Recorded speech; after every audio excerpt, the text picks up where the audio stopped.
운명의 아모르 파티. 이 말은 요즘 정말 많이 들립니다. 사람들은 운명회를 멋있는 말로 알고 있습니다. 힘들 때 한 번쯤 되뇌면 마음이 조금 나아지는 말, 그 정도로 알고 있습니다. 그런데 니체가 말한 운명회는 그런 위로의 문장이 아닙니다. 니체의 운명회는 삶을 예쁘게 꾸미는 말이 아니라 삶을 다시 움직이게 만드는 기술입니다. 그리고 니체는 이 기술이 없으면 인간은 반드시 원한으로 무너진다고 봤습니다. 우리는 보통 인생이 힘들어지면 이렇게 묻습니다. 왜 하필 나야? 왜 이런 일이 나한테 생기지? 내가 뭘 잘못했는데 왜 나는 항상 이런 식일까? 이 질문은 너무 자연스럽습니다. 사람이라면 누구나 이런 질문을 합니다. 하지만 니체는 이 질문을 가장 위험한 질문이라고 봤습니다. 왜냐하면 이 질문은 사람을 피해자로 만들기 때문입니다. 왜 하필 나야? 라는 질문은 결국 이런 결론으로 갑니다. 나는 운이 없어. 세상이 나를 괴롭혀. 사람들이 나를 괴롭혀. 나는 원래 안 되는 사람인가 봐. 이 결론은 당장에는 마음을 조금 편하게 해줍니다. 왜냐하면 책임이 내게서 빠져나가기 때문입니다. 하지만 그 편안함에는 엄청난 대가가 있습니다. 인생이 멈춥니다. 니체는 인생이 멈춘 인간을 가장 비참한 인간으로 봤습니다. 니체가 무서운 건 그가 고통을 모르는 사람이어서가 아닙니다. 니체는 오히려 고통 속에서 살았던 사람입니다. 병이 있었고, 외로움이 있었고, 인정받지 못한 시간이 있었고, 사람들에게 오해받은 시간이 있었습니다. 그런데 니체는 그 고통 속에서 이런 결론을 내립니다. 고통은 피할 수 없다. 그러면 남는 건 하나다. 고통을 어떻게 다룰 것인가? 원한으로 만들 것인가? 힘으로 만들 것인가? 니체의 운명에는 바로 이 질문에 대한 대답입니다. 운명에는 고통을 사랑하라는 뜻이 아닙니다. 고통을 미워하라는 뜻도 아닙니다. 고통을 참고 살라는 뜻도 아닙니다. 그건 운명회가 아니라 체념입니다. 포기입니다. 니체는 포기를 싫어했습니다. 니체는 체념을 가장 혐오했습니다. 니체의 운명회는 포기와 정반대입니다. 니체의 운명회는 이렇게 말합니다. 그래, 인생이 나를 때렸다. 그런데 나는 그걸로 더 강해질 것이다. 이 말은 위로가 아닙니다. 선언입니다. 고통을 내 편으로 만들겠다는 선언, 과거를 내 재료로 만들겠다는 선언, 인생을 내 작품으로 만들겠다는 선언, 이게 운명회입니다. 우리는 보통 고통이 오면 고통을 없애려고 합니다. 고통을 피하려고 합니다. 고통을 지우려고 합니다. 하지만 니체는 말합니다. 고통을 없애려는 사람은 고통을 이기지 못한다고요. 왜냐하면 고통은 없앨 수 있는 게 아니기 때문입니다. 인생에는 피할 수 없는 고통이 있습니다. 사람 때문에 생기는 고통, 가족 때문에 생기는 고통, 돈 때문에 생기는 고통, 몸 때문에 생기는 고통, 시간 때문에 생기는 고통, 내가 나 자신을 미워하게 되는 고통. 그런 고통들은 피한다고 사라지지 않습니다. 그래서 니체는 다른 길을 제시합니다. 고통을 없애지 말고 고통의 의미를 바꾸라고요. 여기서 니체는 정말 잔인한 말을 합니다. 의미는 발견하는 게 아니라 창조하는 거라고요. 즉, 고통 속에 원래 의미가 있는 게 아니라 당신이 의미를 만들어내야 한다는 겁니다. 이 말은 잔인합니다. 왜냐하면 누구도 내 고통을 대신 설명해주지 않기 때문입니다. 하지만 이 말은 동시에 인간을 살립니다. 왜냐하면 이 말은 권력을 돌려주기 때문입니다. 고통이 내 인생을 지배하는 게 아니라 내가 고통을 쓰는 권력, 이게 니체가 말한 권력 의지의 현실적인 형태입니다. 운명에는 고통을 현실로 인정하는 것에서 시작합니다. 많은 사람들은 고통이 오면 본능적으로 부정합니다. 아니야, 이럴 리 없어. 말도 안 돼. 내가 왜? 부정은 자연스럽습니다. 하지만 부정이 길어지면 고통이 2배가 됩니다. 왜냐하면 현실의 고통에 더해서 현실을 거부하는 고통이 추가되기 때문입니다. 고통이 2겹이 됩니다. 그래서 니체는 말합니다. 부정하지 말아라. 인정하라. 그래, 이런 일이 생겼다. 그래, 나는 지금 아프다. 그래, 나는 지금 무너졌다. 이 말이 당신을 약하게 만들지 않습니다. 오히려 이 말이 당신을 강하게 만듭니다. 왜냐하면 인정하는 순간부터 선택이 가능해지기 때문입니다. 부정하는 동안에는 선택이 없습니다. 부정하는 동안에는 그저 도망만 있습니다. 하지만 인정하는 순간부터 사람은 묻기 시작합니다.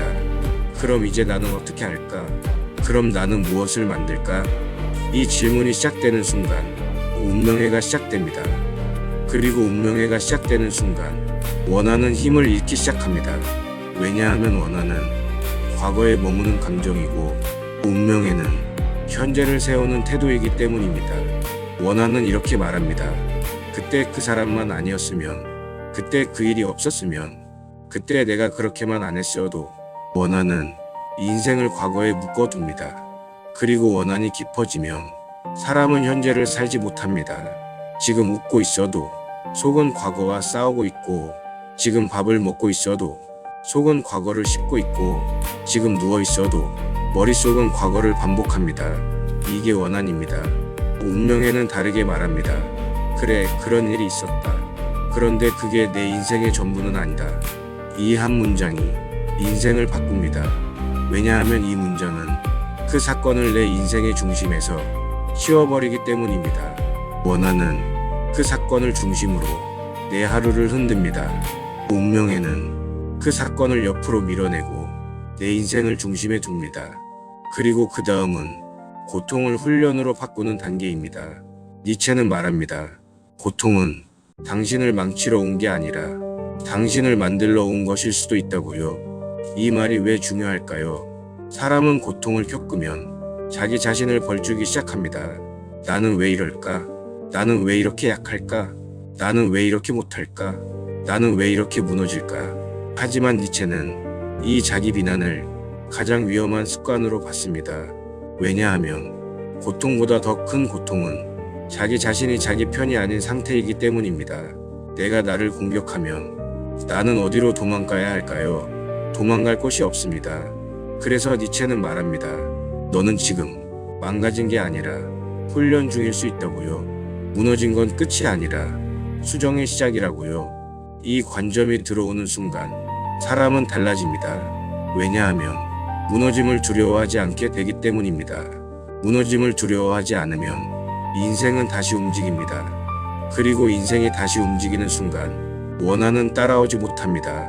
원한은 당신이 멈춰 있을 때만 당신을 붙잡을 수 있습니다. 당신이 앞으로 나아가면 원한은 약해집니다. 이제부터는 운명회를 현실에 아주 구체적으로 대입해 보겠습니다. 운명회는 추상적인 철학이 아닙니다.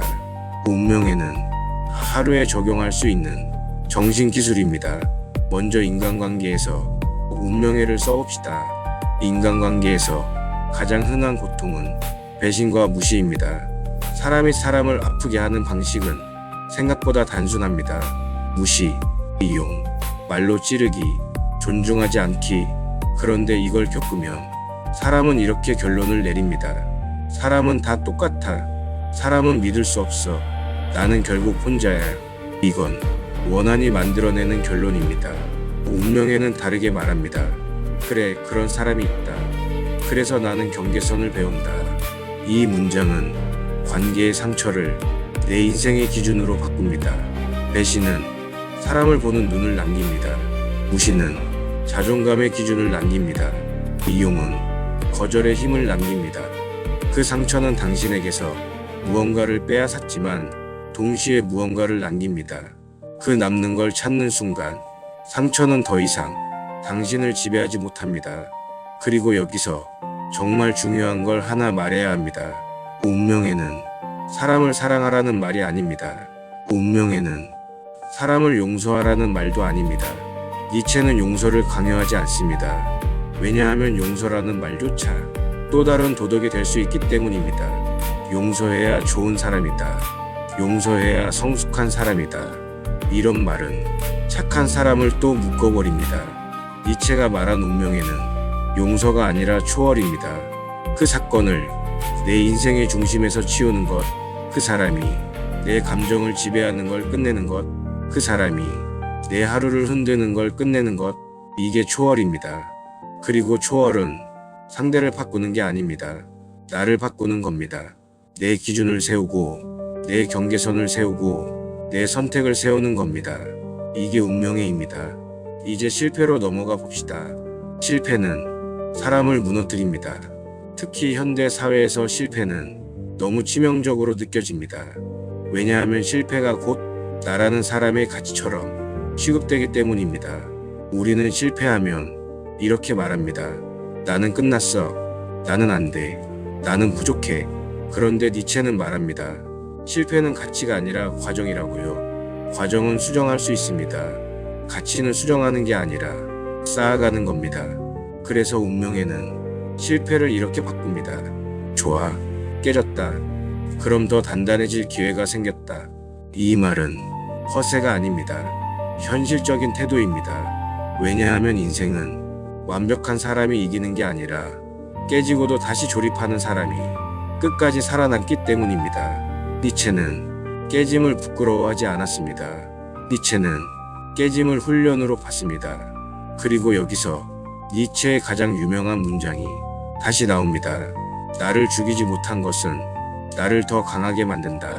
이 말은 위로가 아닙니다. 명령입니다. 너를 죽이지 못한 고통이라면 그 고통은 너를 강하게 만들어야 한다. 이 문장이 들어오는 순간 당신은 고통을 대하는 태도가 달라집니다. 고통이 왔을 때 원한을 품는 대신 훈련을 선택하게 됩니다. 그리고 훈련을 선택하는 순간 당신은 피해자가 아닙니다. 당신은 전사입니다. 니체가 말한 전사는 누군가를 죽이는 사람이 아닙니다. 전사는 자기 인생을 끝까지 살아내는 사람입니다.